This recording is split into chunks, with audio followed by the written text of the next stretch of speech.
আসসালামু আলাইকুম।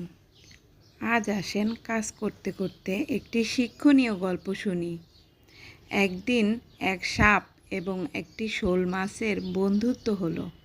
সাপ ছিল বেজায় অহংকারী। অহংকারের বশে সে কখনো ডানে কখনো বাঁয়ে এভাবে হেলে দুলে চলতো। ভরা বর্ষায় দুই বন্ধু একদিন ঘুরতে বের হলো। সাপ তার রাজকীয় ভঙ্গিতে ডানে বাঁয়ে হেলে চলতে লাগলো। এতে শোল মাছের সাপের সাথে চলতে খুব সমস্যা হচ্ছিল। দুইজনের চলার পথে প্রতিবন্ধকতা দূর করার জন্য শোল মাছ সাপকে বলল, বন্ধু, তুমি একটু সোজা হয়ে হাঁটলেই তো পারো। সাপ বলল, আরে বন্ধু, যারা দেখতে নারী তার চলন বাঁকাই মনে হয়। তুমি তো আমাকে দেখতে পারো না, তাই আমার চলন তোমার কাছে বাঁকাই মনে হচ্ছে। শোল মাছ বলল, আরে বন্ধু, না গো, আসলে ব্যাপারটা এমন নয়।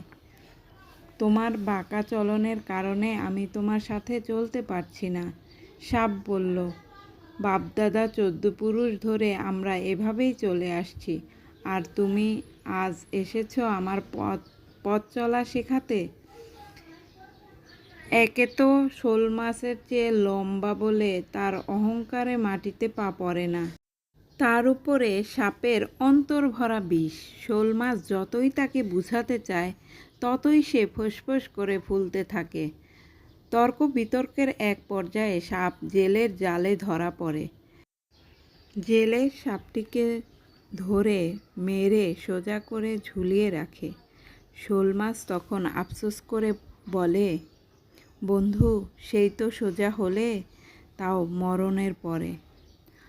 আসলে অহংকার আর অন্তর্ভরা বিষ নিয়ে যারা মানুষকে বাঁকা পথ পরিচালনা করে, তারা আশা করি এই গল্প থেকে কিছুটা হলেও শিক্ষা পাবেন।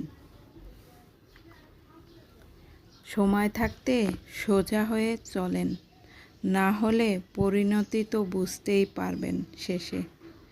মরণের পরে সোজা হয়ে কোনো লাভ নাই। আসলে রমজান মাস, লং ভিডিও দেওয়া হচ্ছে না, তাই ছোট্ট একটি গল্প দিয়ে লং ভিডিওটা বানালাম। ভিডিওটা পুরাটা দেখবেন এবং কমেন্ট করে জানাবেন গল্পটি আপনাদের কাছে কেমন লেগেছে। আর নতুন নতুন ভিডিও পাওয়ার জন্য আমার সাথেই থাকবেন এবং আমাকে লাইক কমেন্ট করে আমার পেজটি এগিয়ে যাওয়ার জন্য সাহায্য করবেন। ধন্যবাদ সবাইকে। আল্লাহ হাফেজ।